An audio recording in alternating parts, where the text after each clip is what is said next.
नमस्कार, स्वागत है आप सभी का अपडेट इंडिया में। मैं आपके साथ प्रिया बंसल। इस वक्त मैं मौजूद हूँ जेएलएफ में और कहीं ना कहीं मेरे साथ एक ऐसी शख्सियत मौजूद है जिनको किसी इंट्रोडक्शन की ज़रूरत नहीं है। हालांकि आपको बता दें कि वो एक ऑथर है जिन्होंने एक बहुत ही फेमस ट्रायलॉगी लिखी है।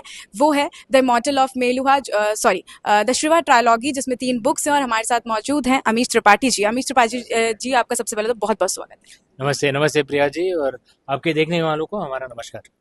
सर, सबसे पहले तो आप जेएलएफ में आए हैं, हर साल आते रहे हैं। किस तरीके का माहौल इस बार आपको अलग देखने को मिला है? मैं हर साल तो नहीं आता हूँ, जब जब पुस्तक का विमोचन होता है तभी आता हूँ। अभी 2 साल बाद आ रहा हूँ। जेएलएफ देखिए, साहित्य का महाकुंभ है। यहाँ पे आने में आनंद तो मिलता है, और आप सबसे रूबरू होने का भी एक मौका मिलता है। बहुत बहुत धन्यवाद आपके समर्थन के लिए। सर, जिस तरीके से आप माइथोलॉजी बुक्स लिखते हैं, स्पिरिचुअल नॉवेल्स लिखते हैं, कहीं ना कहीं आने वाले अगर वक्त की बात करें तो क्या अपकमिंग आपके टारगेट्स हैं, क्या अपकमिंग आपके प्लान्स हैं, किस तरीके की नॉवेल्स लिख रहे हैं? और साथ में अगर हम स्पिरिचुअल को लेकर देखें अगर आपका, तो हमेशा से कंटेंट देखने को मिला है कि आप इससे रिलेटेड नॉवेल्स ही लिखना पसंद करते हैं। देखिए, जहाँ पे रुचि होती है मैं उसी विषय पे लिखता हूँ। जो शिव जी आदेश देते हैं, जहाँ आइडिया आता है मैं बस वही लिखता हूँ। शिव जी की कृपा है कि अभी तक जो पुस्तकें मैंने लिखी हैं वो पाठकों को पसंद आई हैं। हाँ, मैंने ज़्यादातर तो अध्यात्म के इलाके में ही मैंने मैंने लेखन किया है। लेकिन हाल में कुछ हिस्टोरिकल फिक्शन पुस्तकें भी लिखी हैं। Legend of Suheldev, Chola tigers, पाठकों का प्रेम है कि वो भी अच्छी चली है। एक चिल्ड्रंस बुक की भी मैं एक सोच सोच विचार कर रहा हूँ उसके ऊपर। शिव जी की कृपा रही तो वो भी इस साल 2026 में प्रकाशित हो जाएगी।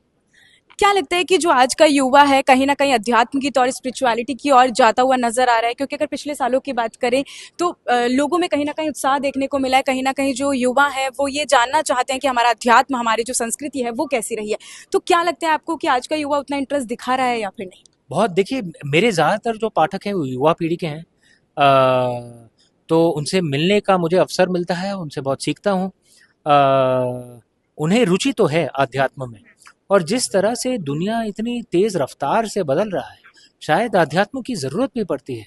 मन कहीं विचलित ना हो जाए, क्योंकि इतनी इतनी नई चीज़ें आती रहती हैं, समझ में नहीं आता है कि भाई नई जो समस्या है इनको संभाला कैसे जाए। तो अध्यात्म की ज़रूरत तो पड़ती है, लेकिन हाँ, युवा पीढ़ी को अपने नज़रिए से हमारे अध्यात्म को समझना है। और ठीक है, ये उनका हक है। जैसा मैंने कहा, हमारी जो मैं 51 साल का हूँ। हमारी जो पीढ़ी है वो भजन को एक अलग नज़रिए से सुनती थी, लेकिन आजकल जो युवा पीढ़ी है वो भजन कॉन्सर्ट में जाती है।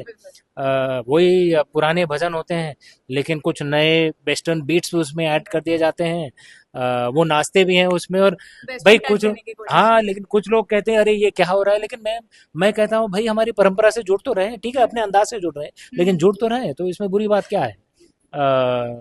क्या आप चाहेंगे कि वो किसी कोरियन कॉन्सर्ट में जाएं? तो भजन कॉन्सर्ट में तो जा रहे हैं।